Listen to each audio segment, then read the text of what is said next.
Hey, hi, everybody. I'm Pat O'Brien. Welcome to another edition of KLEAN Radio. We're growing, and we're growing quickly. A lot of stations up and down the coast. We're getting to New York soon, all over the country. KLEANradio.com is where you can find us, or probably finding us now. Forgot to comb my hair. I look all right, Erica? You look fantastic. Thank you. I knew you'd say that. Listen. Let's give the rundown here. We're at KLEANradio.com. Our show call-in number. It's like calling a New York taxi. That bad? Well, no, nobody calls a New York taxi, but it has that kind of a number that has a synergy. 800-222. They hate me when I do that. 800-222-5222. 800-225-222. And you can call. The lines are already lighting up. Got a lot of guests tonight. It's like we're on the NFL today. Rod Esputo is here, the great interventionist. You can say hi now. Thank you. You like the word great? Thank you. I like that. And Andrew's in New York doing some business. Some of it for us, and I think he'll be stuck there. And by the way, Erica Spiegelman's here. Yeah, I'm here. I'm here to be your co-host. Our friend and an addiction specialist, and you're going out tonight. You look beautiful. Thank you. You always do, but I mean, you're going out to a party tonight? Little dinner, yeah. What's a little dinner? A little get-together, a little family dinner. Yeah.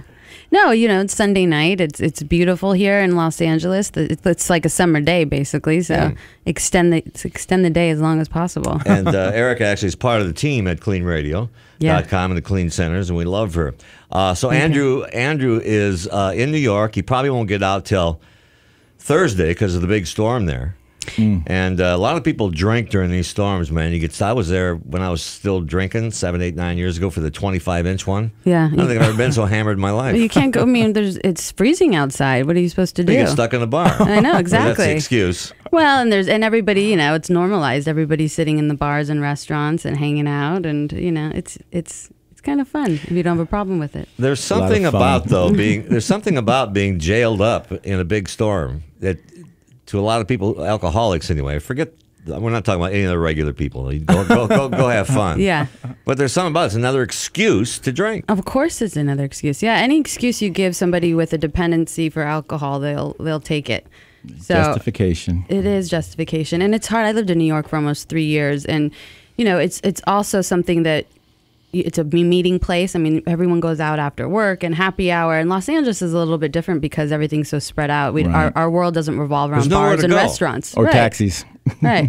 There's not really anywhere to go. Or Disneyland, where you can get the measles. or the Grove, where all the people from Disneyland are now going. So, Rod Esputo is here tonight, and Rod was is still on Intervention, one of the great TV shows. Everyone loves this. Man, that was good, Rod. That thing is. I hope it comes back. Yeah, it's going to be on LMN, station owned by A&E. It should be coming out in the next month with brand new episodes. Yeah. Every time someone finds out that I work in the addiction field, everyone says, "Do you watch Intervention? Are those real? Those stories?" Everybody is just so fascinated. Well, it's kind of a grown-up version of Celebrity Rehab. I mean, it's not. It is. It is, and it's the real deal. Yeah. We got a good guest to start out with tonight. Is Todd ready? Todd Marinovich. Todd Marinovich. We're going to go back here. Is an old, long-time man. Been a long time for Todd. Todd was born on the 4th of July, 2 years after the Summer of Love in 1969. He missed it by 2, but it didn't matter to Todd. He went about his life anyway. Former NFL player, a great quarterback. And you may know his story. His father sort of raised him to be a quarterback. That might have caused him some problems. He had an intense addiction problem. But he's an all-around great guy, and he's good now. Todd, it's Pat O'Brien. How are you, man? Hi, Todd. Hi. There he is. Todd, how are you, man? Can you hear me? Oh, we could hear we you. can hear you. Okay. I got to say I'm a big fan from your old NBA days. Those were the days, huh? People come up to me every day and go, where are you? They still think I'm doing it. So, Todd, how are you doing, first of all? I'm doing well. Living in Southern California, and I'm married and have 2 small children, and that's a blast. That is what. Congratulations. It's also Thank a full-time job. Todd played with the Raiders, so you know a lot about cheating. I'm sorry. Did I say that? That was a joke. We're going to talk addiction here, but let's talk about the big story this week with, did you like your footballs deflated? Oh. I tell you what, I did. Yeah. I think they're hard. They're hard to handle when they're too pumped up. Well, I mean, Do you think that Tom Brady and those guys are? See, I think this whole thing is. I'm so sick of it because I know the real story. I mean, I know that these things happen everywhere, right, Todd? I mean, this is part of football, and it's not that big a deal. 2 pounds. It sounds like it's not 2 pounds. It's 2 pounds of air, which is a little different. So why this week did they go on and on about it? Because when the news people get up, they don't know anything about football, and they start talking about watching Don Lemon try to throw a football with. Right. Couldn't put his hands on the threads or anything. So, Todd, what do you think of this story?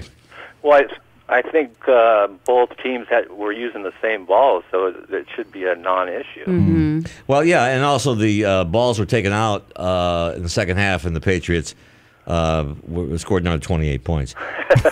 So that's it. So Todd went through it all. Tom, what was that like? I mean, I could go down the list, but I'm not gonna. But just imagine everything bad that can happen to somebody who gets involved. It's funny now, isn't it? Yeah. I've been there too, bro. But I mean, how are things now? And what was that like to go through that documentary, which I think I might have been in, but a documentary on your life and the whole thing? Well, it was all out there for everybody to see. What a journey. Yeah, I was reluctant at first to open up, but I'm sure glad I did because the response that I've gotten from people really all over the country and all over the world has been amazing. And I knew it was going to relate with some people, but I didn't realize the magnitude that how many people it would reach. So I'm extremely thankful and grateful to the guys that made the film, and it turned out really, really impressive. When it first happened to you, Todd Marinovich is our guest, and they first said you had addictions and you were missing things and some trouble with the law. How times have changed, because most people, Erica, back then, and Rod, thought he was just a dick. I thought, well, it was a moral problem. Can I say that word here? Yeah. I guess not. You can now. Oh, my God. They have to bleep that? But the question I had for Todd was because, there's a lot of, recently just with football players, but I think athletes in general, there's been so much going on, whether it's substance abuse or, doping. Anger issues or doping. And so, how do we really get some resources for these athletes so that they can find another way of dealing with stress? And it's obviously a lot of stress when you're in the spotlight like that, and a lot of pressure to perform. So I just feel like there's been a theme and a pattern going on a lot in the media of athletes just not having the outlet of dealing with this kind of stress. Right. So have you been? I mean, obviously you've been seeing the abuse story and the domestic violence and then the doping, and so it's so thematic that I'm wondering if there's a place where we need to have some more extra support for athletes and professional sports. For sure. I mean, really, the more support there is, the better, because that's one thing that I've Did you learned. feel like you had none while you were going through that time? I was reading your bio and just going to a game high and on LSD, and did you have anybody to talk to or anybody to relate to, and were you feeling alone? Very few people, and the ones that were there and were open to it, I didn't feel comfortable because I think, well, it's going to get back to the coaches or what have you. It's going to affect my job. So I mean, even if it was available, I don't know if I would have. The shame of it was still very, right. yeah. Hey, Todd Marinovich is our guest. I'm Pat O'Brien. You could have called me. I was going through the same thing. Or me. What's wrong with you? Any of us. Todd, this is Rod Esputo. I'm an interventionist. And when I was going to college back at UCR in Riverside for drug and alcohol studies, I actually was going with an EAP specialist from the NFL who was going through the same classes that I was, and he was telling me that the access from football players, now this is back in 1989, was minimal. They were just afraid because as soon as they accessed the EAP, then they were going to be found out, and there was going to be a spotlight on them. So what happened was that they were just getting caught and then going to the EAP. Right. Did you utilize the EAP when you were going through there? I don't know what that is. It's an employees assistance program. It's kind of like a benefit of counselors or access to counselors and therapists that the players could go to. Yeah, they didn't have any of that. No, they didn't have it. No. If you didn't know it, yeah. Wow. Because this was in '89. How did you end up straightening your life out? I want the short version. Yeah, real short. It was a nudge from the judge. Right, okay. And I was looking at a lot of time in prison, and I didn't want any part of that. Yeah. And I just really opened myself up completely and dove in. I like to say I went to the pool party and did a cannonball in recovery. Right. Because that's the type of really personality I have. It's really all or nothing. And the degree of difficulty in doing that is about 1,000. I used to cover diving. I mean, my God. There's a lot of talk about how your father raised you. Do you blame him at all for any of this? Absolutely not. Okay. And now that I'm a dad, I have more empathy for anybody that goes through it, because it's definitely the most difficult thing I've done as of yet is being a dad. My whole problem with your deal was that Tell I me, felt Pat. that I felt bad for you, because, and I was still in my stuff too then, but as I look back on it, people did think it was a moral problem and that you were just like a Darryl Strawberry or a privileged athlete, and the same thing they thought about me, by the way, being this Right. on TV every day and all that. But I mean, that's the kind of thing we're trying to do on this show, is change that stigma. Right. And it's kind of awful. I feel bad for you that you had to go through that, but it was the times. Don't feel bad. Pat, I can still be a dick, let me tell you. Well, by the way, you just were. Todd, what do you think about Josh Gordon, which Pat brought up earlier, about being almost suspended for alcohol use for a year? Have you heard about that? No, I haven't heard. News story? Pat, Yeah, the NFL is cracking down on everything now, and Josh Gordon from the NFL is suspended for alcohol, DUI, and you just can't do that stuff anymore. Right. And I tell these guys, and I would have told you, there are people who would pay to drive athletes. Right. Right? I mean, but they insist on driving themselves. But let's not single Josh out, because they all do it. What can be done about this, Todd? Because it's if either domestic violence or, forget deflating the football. I mean, my God. Right. That should be at the bottom of the news stories, yeah. But I mean, I think it would help. I know it would help me if I was playing today, that if there was some open dialogue where you wouldn't feel like you were going to get penalized for being honest. And yeah, exactly. You know what I mean? Where you could just really share what you're going through, because versus being caught. Yeah. Well, people are so ashamed of the fact that they may have an issue with something, and then they never get help, and then it spirals to this point where you wind up in jail, which is ridiculous. What's that like, getting sober underneath the microscope? I can tell you that too. Todd, this is Rod. I was wondering what is it like when you're found out and now you have to get better and the world's watching. I mean, there must be some crazy pressure. It was interesting, and my first thought was, I got to get out of my hometown. I can't do it here, and I was wrong. I could do it, and I had to do it, and that was the program I was in. But my first thought, like I said, was I can't do it here. But if you surround yourself with the right people and you want it, you can do it anywhere. Nice. That's a good, hopeful message for our listeners. How did you herniate your back playing basketball? Jeez, I went up. I did. Don't you stretch? Pump fake, and I got the guy up in the air, and I went up. And when he was coming down, I was going up, and I just jarred it. Right before the playoffs, the Denver Nuggets, I was playing pickup ball with Alex English. Yeah. I don't think people know this. Remember he had a sprained and broken ankle right before the playoffs? I had fallen down on his foot. I've never talked about that before. Claim to fame. And we were so afraid to tell anybody, because as an athlete, you're not supposed to be playing these other sports or get out on a motorcycle. How do you, Todd Marinovich is our guest right now. Erica Spiegelman is with us, and Rada Spudo, and Cheryl Shuman is going to join us later, as well as half of the Pope is going to be here. Pope Francis is going to be here, and is Ronald Reagan. He's here. Pope Francis. He's here in spirit. How do you pass it on, Todd? How do you help other people, or do you? I do, and it's not always in recovery, but I work with kids, and I think the youth is where I direct my attention, because today I couldn't imagine growing up in today's world. And now that I have kids, I try to be, really upfront and honest, and talk with these kids and really see what's going on. Because I use sports really as just a way to get to know somebody. Yeah. Number 13 is your number, which is about right? Yeah. I mean, one of my lucky numbers. Actually, for a lot of people, it is. Lucky for Todd. He's sober and clean and a good parent. How about your Trojans? The Trojans are on their way back. I mean, they're down for a few years, but that's expected when they got penalized like they did. But I'll tell you, that Pete Carroll can sure coach it, can he? He left behind a trail of mess. I know all the bodies, and went north, and he's a hell of a coach. Who do you like in the Super Bowl before you go? On the West Coast, so I got to take this. Taking Seattle in the Super Bowl, but I think the Patriots are going to have such a bitter taste in their mouth over all this stuff this week. But who knows? That's why they play the game, you know. Right.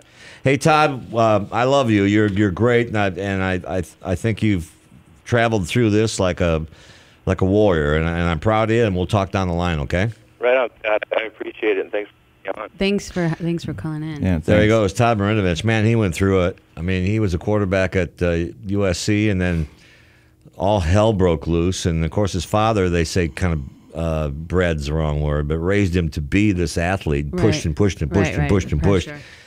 And does that take an effect on how your addiction? I mean, yeah. I mean, this was the dad from hell at the time. Mm-hmm, you know. Mm-hmm.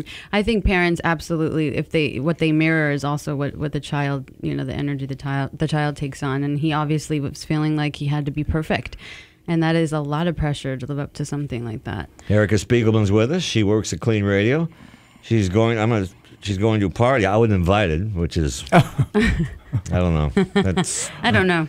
Disturbing to me. Oh yeah. Hey Rod, when you do these interventions, and Rod Esputo's here, how much? Stupid question, but I mean, how much are the parents really involved? I mean, do you have? Let me put it another way. Who's the most against these things besides the person? I mean, do the parents say, "Oh no, that's my son"? This is what I hear from mothers a lot. I hear, okay, we'll do this, but I'm not going to do that. I'm not going to do that. I'm not going to do that. And I'm not willing to, stand up. And I don't want them to go onto the street because that's not going to happen. It's like they're trying to prevent the actual consequence from occurring. And what ends up happening is that they prolong the misery of the addict or alcoholic. And it happens all the time. I've done almost 702 interventions in 27 years. I talked to a woman today who catered her intervention with wine and cheese. So these people dictate, is what you're saying, Rob? They dictate the intervention of what they're... They try to, but because I stand up quick and I make my presence known in regards to what I'm going to do and how I'm going to do it, as soon as the check clears. Do you explain them what an enabler is? What's wrong with you? Absolutely. Not only do I explain what an enabler is, but I also tell them... That's exactly what they do, yeah. They're going to, they're loving their child to death. You're trying to protect him or her from what they need to find out. You know what I mean? I say, the term is, I don't know if I can say this, when their ass hits the asphalt. That's when they look up and they realize, oh, my parents don't love me. No, they love you more than ever. Mm-hmm. But they're willing to let you go finish, to be ready, And what does be ready mean? We can spend 2 hours on that. But, right. We can't, though. The board's lit up, and most of them are Erica Spiegelman fans. Oh, are they? But instead, Mary in Seattle's got a good question. Mary, how are you? Welcome. Oh, hello. Thank you. This is the first time I've actually ever spoken to anybody on the radio, so I'm... Well, you're doing a good job so far. Well, welcome, Mary. We're happy to have you on. Oh, thank you. I'm I'm a huge fan of the show, and Erica, I've been following you a little bit on Twitter, and I enjoy it very much. Oh, thanks. I'm also a USC grad, so I was really enjoying listening to Todd there and his experiences, and I'm really proud of him and what he's been able to do in his life. That's great. So my question is this. I have one adult child who's in recovery right now and has been so far for 8 or 9 months. This is the second time for them, and they're doing wonderfully. I have a second child who's a little bit younger and seems to be really experimenting quite a bit in college and experimenting with substances, it appears, that are quite dangerous. Mm-hmm. Xanax, some pills, certainly a lot of alcohol, certainly a lot of marijuana, that sort of thing. Mm-hmm. And understanding that I cannot control the situation, and of course I've been very involved in Al-Anon and trying to really work that program, although it's very difficult. But at the same time, I'm thinking, what's the best direction to go with this? I know you have to approach it with love, mm-hmm. But I'm really quite concerned, and I'm living in fear because I'm thinking to myself, if this child is doing this, I understand they're an adult, but they're very naive. Yeah, I'm afraid of what the consequence could be, which is the final consequence of never being able to see them again. Right. Well, I think it's really important to have a conversation with your daughter in a very loving way, and in a way where you're educating her on what the dangers are of some of these prescription pills. I honestly don't think that college kids and people in general don't really understand that benzodiazepines and these kinds of pills actually attach to your tissues and get into your system, and you become addicted very, very easily. From a cognitive point of view, I think, mentally, emotionally, people get hooked on these pills and different kinds of substances without ever knowing the consequences and really what they're putting in their body. So just to educate her, or maybe have her read something and just kind of get her acclimated with what's going on in her life. Yeah, and this is Rod and Mary. I'd like to tell you, you have to put the importance and the danger of what she's taking. You're absolutely right, Erica. She could, when she accidentally goes through withdrawal, she could seize up. And I'm not trying to scare you. I'm trying to make you aware. You have to make her aware. Let her know that let her know that exactly what she's doing. It just sounds like they're not going to listen to that, though. I know. The way I look at it is you have to take it serious. Don't make a big, hoopla about it. If you're going to do an intervention, get an interventionist and do it. But you got to remember something too, is that you're going to have to be her mom after it's all said and done. Right. And Erica doesn't, and Mary, we love your call. And doesn't Mary have to take care of herself here as well? I mean, of course. Well, she said she's going to Al-Anon, and Mary obviously has been following, following what's going on in the world of addiction closely, which is fantastic. But yes, of course, she has to take care of herself first. But at the same time, it sounds like she's involved in both of her kids' lives, and all she can do is educate them and tell them how she's taking care of herself. Just through showing them that you believe in, education and health and getting all the facts, that may be helpful for them. So, Mary, what are you going to do when you find out that Seattle uses deflated footballs too? Oh, jeez. They would never do that. Yeah, I'm sure they would. Not Pete Carroll. Listen. Although I have to agree with you, Pat, a little bit with your comment about Pete Carroll, because I'm kind of a little bit of a bitter Trojan with the way that he exited so quickly. Exited?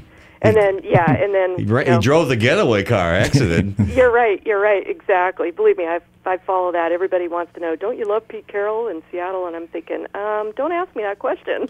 Listen, good luck with your so-called problems. They're not problems if you're talking about it. And that's what she's going to Al-Anon, and it seems like she's reading and getting help and being connected to people that are doing, the right things is great. Mary, stay in touch. Good luck to your Seahawks on Sunday.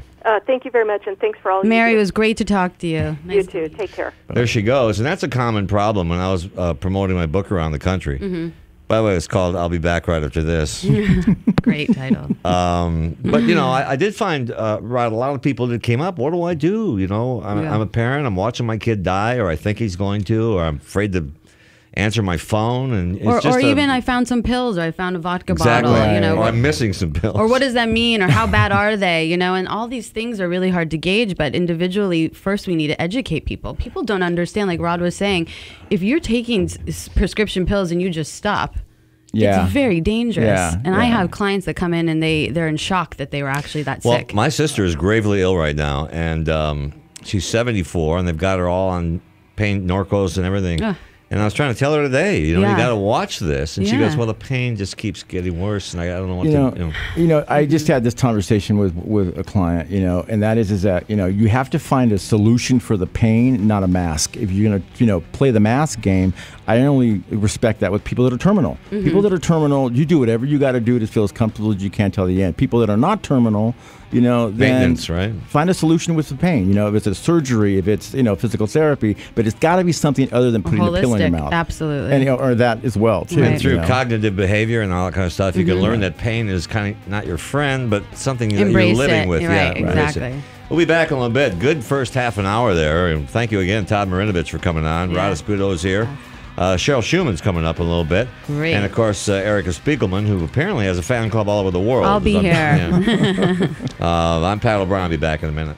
Are you addicted to drugs or alcohol, but unable to commit to an inpatient rehab stay? Introducing KLEAN Treatment Center's Outpatient Treatment. This drug and alcohol treatment program is designed specifically for the working professional. Don't let your commitments of running a business, taking care of a child, or maintaining your college classes get in the way of your recovery from addiction. With daytime, evening, or individualized programs, KLEAN's Outpatient Treatment will fit your life. Call now for a free screening. Professional guidance is standing by.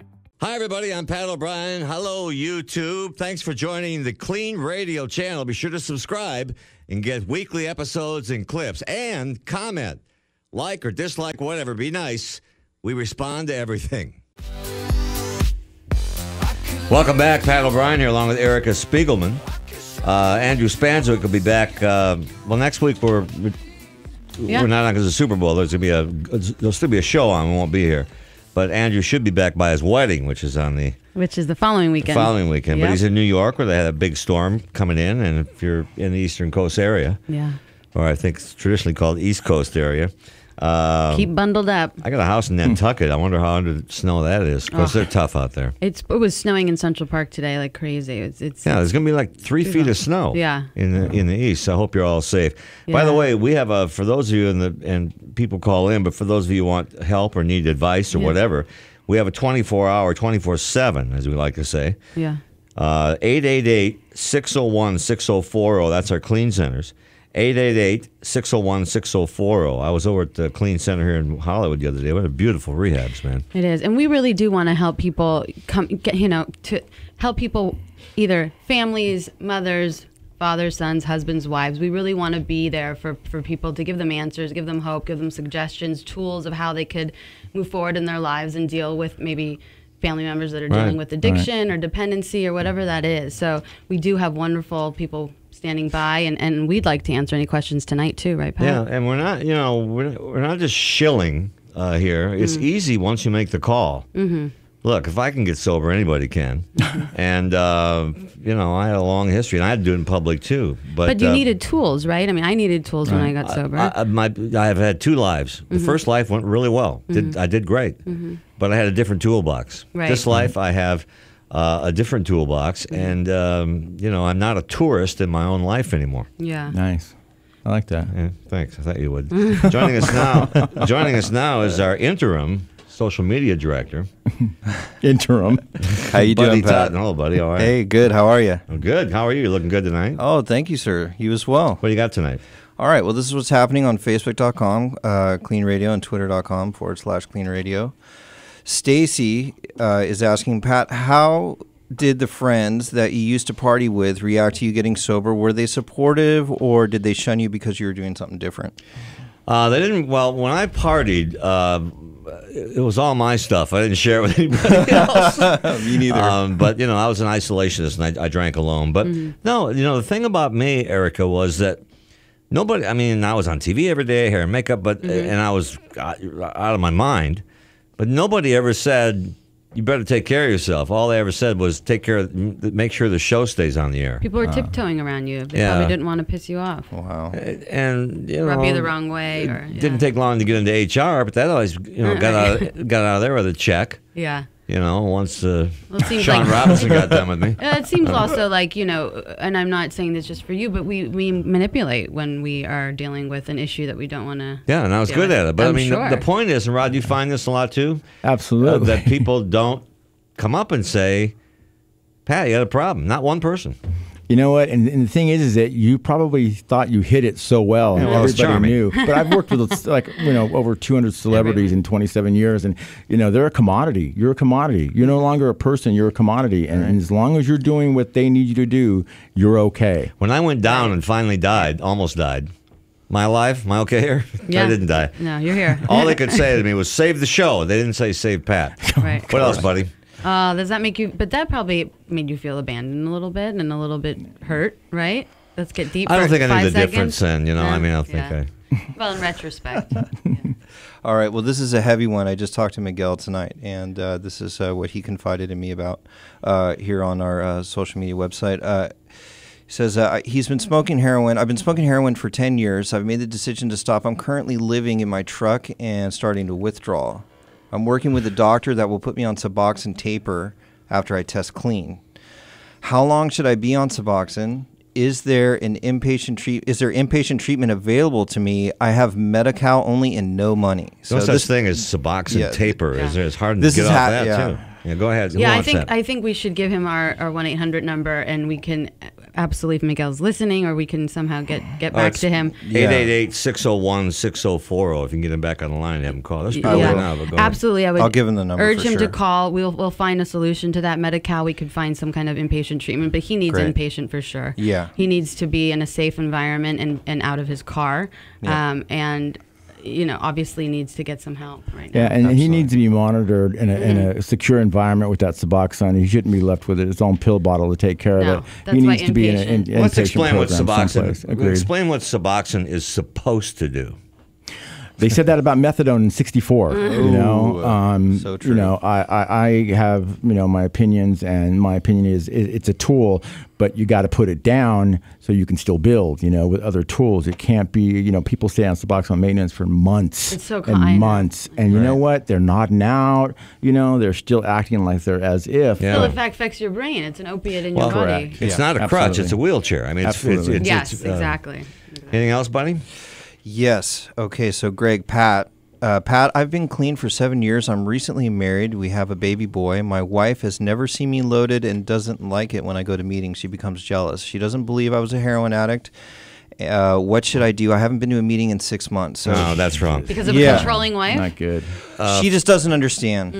Well, Yeah. Al-Anon, for one thing. Yes. for She's sure. educated. Read my book, another thing.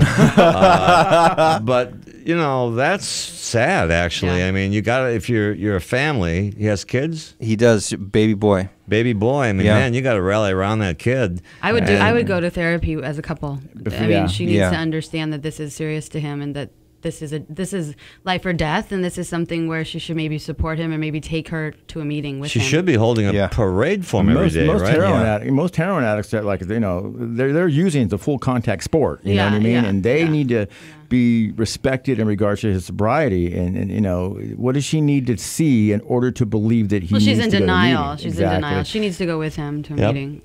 Buddy Totten, chairman of the board of our social media department. Thank you, buddy. And You're welcome. comes loaded up Fantastic. every week. You We love bet. that about Buddy. Yeah. You're welcome. And the conversation continues at Facebook and Twitter. Thank you so much. Thank you. Thanks, Buddy. Left the pin in the We did. grenade one more time. We like that. Buddy Totten, and we're always on Facebook. What is it again, Buddy? It's Facebook.com. Just Facebook.com/Clean Radio. I'm sorry, I should know that. But yeah, I mean, it's always surprising to me when you go to get help. You should be dead, Yeah. or you could be dead. I shouldn't Right. say should. Right. And then they say, well, no. There's no Your help family, for you. yeah, no. Then your family says, well, we don't want you going to meetings. Right. Of all the people that I know who have relapsed, the 5 words they always said was, I stopped going to meetings. Yes. Right? Absolutely. Absolutely. It's very common, I would say. More than anything else, I hear that for sure.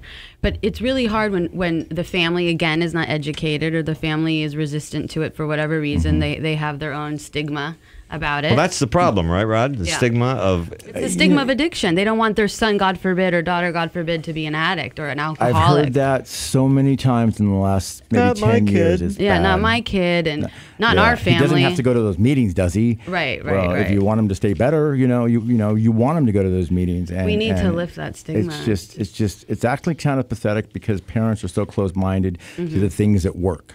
You know, I had people say to me, Oprah Winfrey, when I was on her show, she said, why didn't you just stop? Right. And I said, She "Then should what- know better because I she's said, had a lot It of. really doesn't work that way. Yeah. I said, it's like stopping eating. But anyway, that's bad. We have a new guest here, and she's already taken Beautiful guest. three selfies. She's I saw that. Cheryl Shuman's our guest now, and a friend of mine for 100 years, or at least peripherally anyway. Hi, Cheryl. How are you? I'm great. It's so nice to see you again. Nice to see you, too. You look great. Thank you. Likewise. And you brought me a gift and all that kind of stuff. And A they gift? call her the Martha Stewart of marijuana. Is that possible?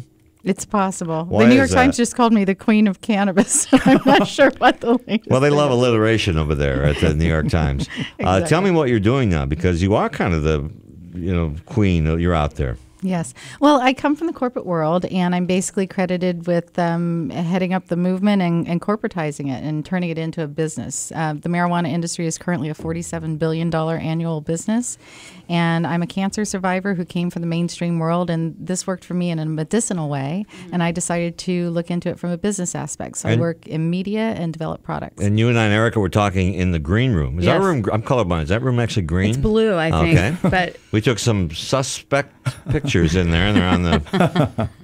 They don't look good, but I mean, well, they do look good actually. Well, the rumors are flying already on the Twitter sphere. Yeah, we're it's love. It's all good. Legal love. Yeah, of course. But it's medical marijuana you're talking about, right? Yes. Well, I use marijuana medicinally, yes. Right. But this is not a Rick Ross rap song, right? I got the plan. I got the weed in my hand. You know, Cheryl was just telling me a little bit about her experience when she was diagnosed with cancer, and I found that it's so profound that you never knew anything about that strand that is helpful for people that are very sick. And can you tell our listeners a little bit about what you told me? I think everyone, when they think about marijuana, the first thing they think about is THC, which is the psychoactive ingredient. It's what gets you high. Right. But truth be told, there's over 27 different chemical compounds that are extracted, and what the cannabis that I use is very high in CBD, which is endocannabidiol, which is the non-psychoactive ingredient of the plant, and it's been credited, with alleviating seizures, Alzheimer's, multiple sclerosis, spasms, cancer. So they grow the actual plant differently, just so people are clear? No, Okay. actually, no, not at all. Okay. It's the same plant. There's just different strains. Some strains are specifically bred for genetic ailments, This particular strain, there's 3 of them right now that are being heralded, around the world as being very high in CBD. So every single plant, every marijuana plant, no matter what the strain, has THC, THCA, THCG, CBD, and a number of different chemical compounds. This is good to know. But the CBD strains are high in CBD, again, which is the non-psychoactive ingredient that is specifically bred for certain ailments. But there's a fine line, I think, I'll be a devil's advocate, between, and the reason why it's a billion-dollar business is there's a fine line between using it for medical purposes or just being able to get it easier and just listening to Rick Ross, Well, absolutely. But I think. By the way, I listen to Rick Rock on my Spotify playlist. Well, you're outing yourself here. I think it's very important, no matter what you're using, is to medicate responsibly. Even though I use cannabis medically, I'm a firm believer that it is a safer alternative to alcohol, tobacco, and pharmaceuticals. I know for a fact that someone dies in this country every 19 minutes from a pharmaceutical drug overdose. Unbelievable. Countless numbers overdose. Yeah, and to date in history, with over 3,000 years of medicinal use, there has never been one death attributed to marijuana. So, However, people will say, well, the deaths come when it's a gateway to something else. Yeah, right? Well, I'm in recovery, and I have been for a million years. And my ex-wife's mom was smoking marijuana every night, a couple of puffs, to go to sleep. And she had lesions on her lungs because there's no filter for the actual product. There's not like cigarettes they had to have a filter. With marijuana, they're just coming straight through a screen, and they're finding. I found 2 other people as well who smoked marijuana for 15 years, and they had lesions on their lungs from the ingredients in the marijuana. And she stopped smoking it, and the lesions eventually, after they were removed, went away. So I mean, I understand the medicinal aspect. I have lupus, and I'm not going to smoke marijuana. From my rheumatoologist recommended it, and I'm not. There, but with people who do and it works, I don't. That's on you. That's okay. However, when they don't have a proper way of doing it, and there's not a screen, and there's a filter, I just think that a lot of bad things can happen because of that. Cheryl Shuman's here, and that's Rada Spudo. And Erica Spiegelman. Erica, I want to hear from you on this. Yeah. The line is fine between medicinal and just somebody who wants to get high. Right. I find that I love the medicinal part. I mean, I'm all for that. I think we all are for the medicinal part. I think we all understand that marijuana does help people that have chronic pain and that go through cancer and lupus and so on. But I really do believe a lot of my clients who I see day in and day out that have had active addictions started with marijuana. That is a pattern, and that is something that, 85% of my clients, that's how they started. That's how I first started. I tried pot for the first time, and it led to drinking, led to other things. But at the same time, we do have a responsibility to educate people on what the benefits of marijuana is, and also on how we can abuse it. I mean, I have friends that, got up in the morning in college and waked and baked and smoked pot and went on their day and did it all day long, but yet didn't graduate college. And I think it did hold them back emotionally from a lot of experiences. So there's always going to be a debate. Right. And we got away, didn't we, Cheryl, from the just simply, and I understand, and I think most people, I hope understand the medicinal qualities of cannabis, right? Well, hopefully we're trying to get that word out. That's what I think Cheryl's trying to do. But now with the legalization of it in 3 or 4 states, and the basic legalization of it everywhere. I mean, Federally, New York are stopping, they just stopped approved it. arresting people for it. Mm-hmm. But there are kids in Texas, by the way, who are sitting in jail for life for having a roach in their that's another Pat O'Brien's cop story.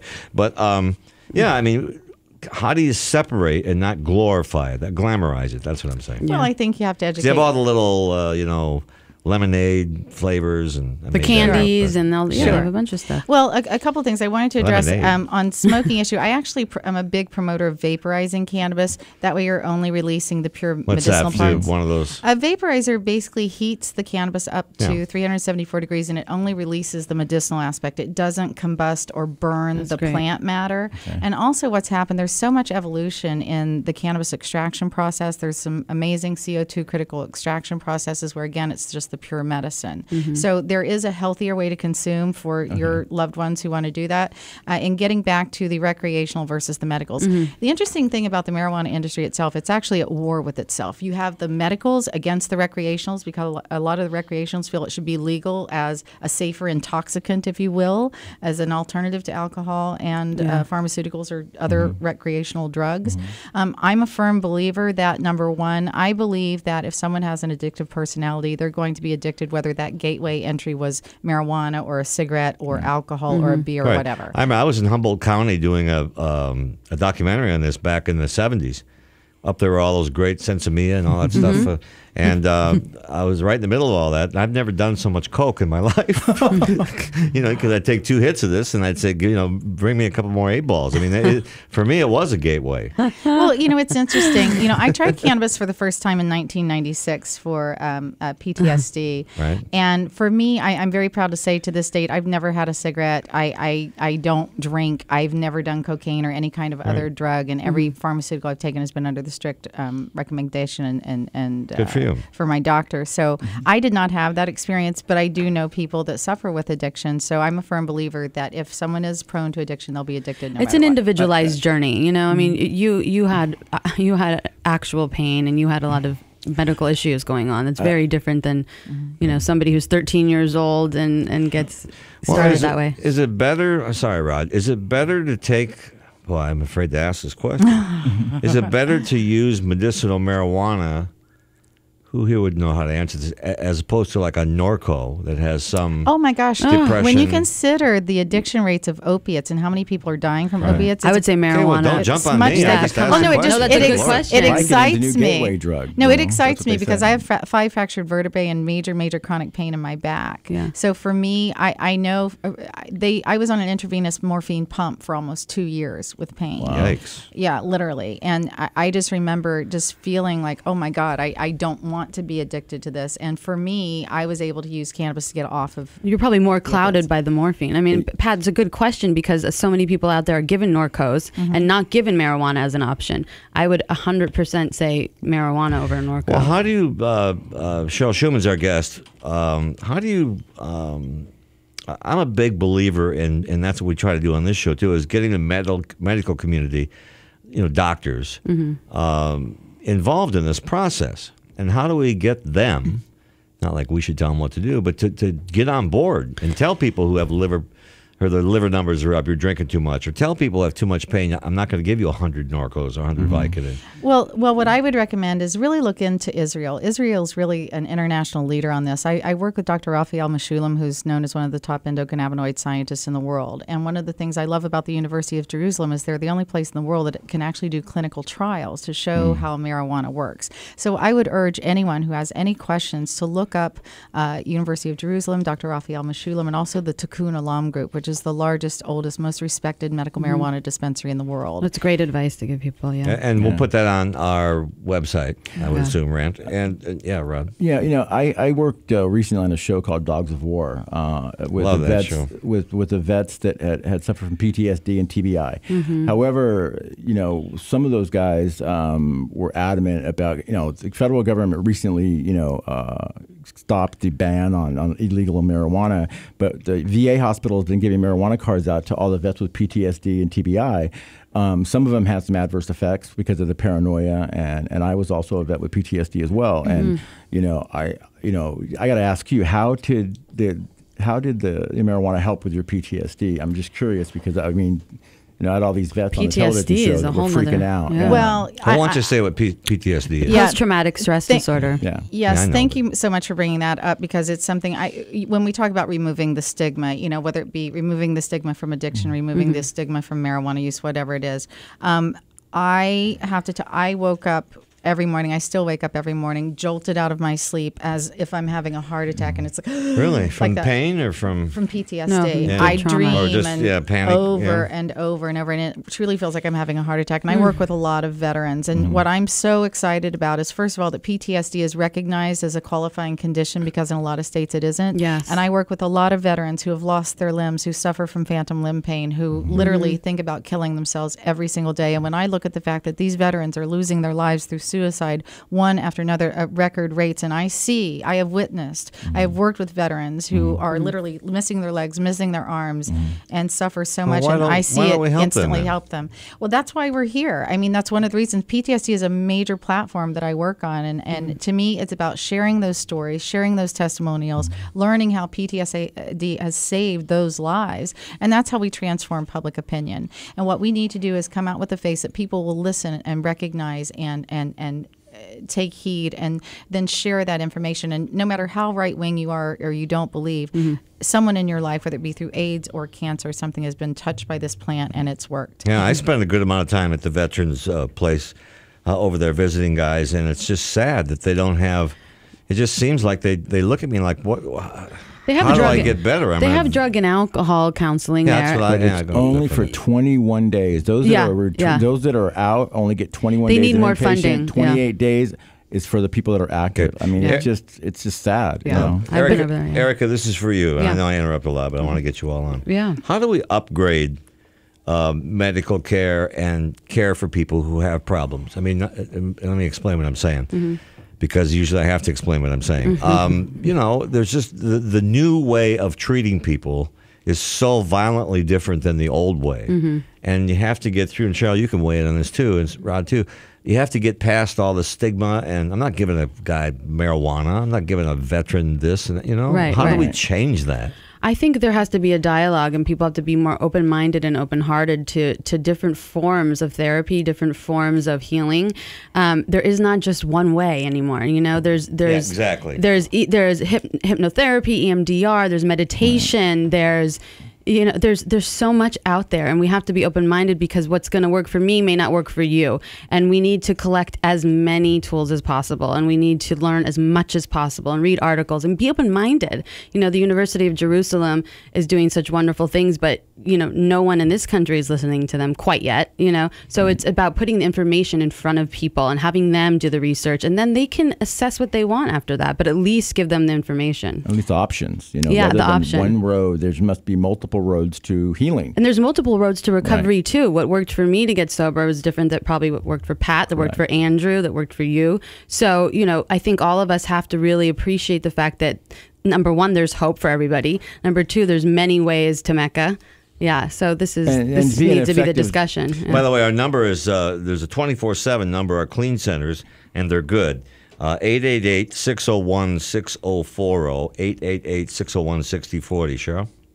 Yes. Did you want to talk about this? Well, the Changing first thing I wanted to say, I'm so impressed by the fact that the Veterans Association of America are allowing the soldiers to use this.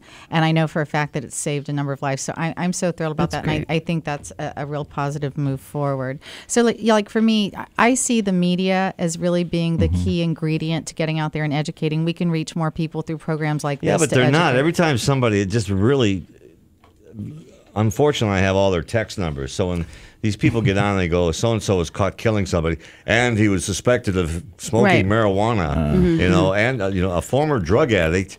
Slap the stigma back on and there. then they never say it again. I text Don Lemon and Anderson, those guys. I said, well, if you're going to say that, bring it up again. But no, they use it as a headline. Right. Well, here's what I find interesting, and I don't know if you would agree with this or not, but I would much rather deal with someone who is using cannabis than I would alcohol or other drugs, because cannabis people are generally pretty laid back. Alcohol people are angry and confrontational. Yeah. Like when you're dealing with marijuana people, it's like, hey, dude, it's all good. Well, the effects of alcohol, marijuana are different on you emotionally, too. And the way it metabolizes through your system also. But we're not endorsing that everybody go out and start smoking marijuana. And feel no, better. however, I have to say that because I feel so strongly that cannabis is a safer alternative to alcohol and tobacco. So for me, you know, another thing I have to say, you know, I lead over 800,000 women who are moms for marijuana who feel that they would prefer to use cannabis, you know, at the end of a long day instead of alcohol to relax. But that's the question. Why do we have to use a substance at the end of the day? That for me, as somebody that's sober, it sends the wrong message to, like, you know, use this or that, but why even anything? Why can't we just unwind in a natural way? Take a bath, take a walk, talk to a loved one, meditate. I mean, for people that, you know, either or, it's an interesting debate. It is. We have to go. Cheryl, where can people find you? I'm easy to find on CherylShuman.com and BHCClub.com. And spell Shuman. CHERYLSHUMAN.com. Okay, and Rod, where are you? RodespudoInterventions.com, RODESPUDO interventions.com. And we'll put it on our website. Yeah. And Erica, we all know where to find you. You just find me. You find me KLEAN here Center. every week. I love having you here. Thank you. Thank you for having me. It's Thanks been a great you all show. for coming. It was great talking. Remember that there's only one day you should worry about. It's not tomorrow. Not here yet. Not yesterday. Can't get it back. It's today. Stay present. Stay in the moment. See you next week. Are you addicted to drugs or alcohol, but unable to commit to an inpatient rehab stay? Introducing KLEAN Treatment Center's Outpatient Treatment. This drug and alcohol treatment program is designed specifically for the working professional. Don't let your commitments of running a business, taking care of a child, or maintaining your college classes get in the way of your recovery from addiction. With daytime, evening, or individualized programs, KLEAN's Outpatient Treatment will fit your life. Call now for a free screening. Professional guidance is standing by.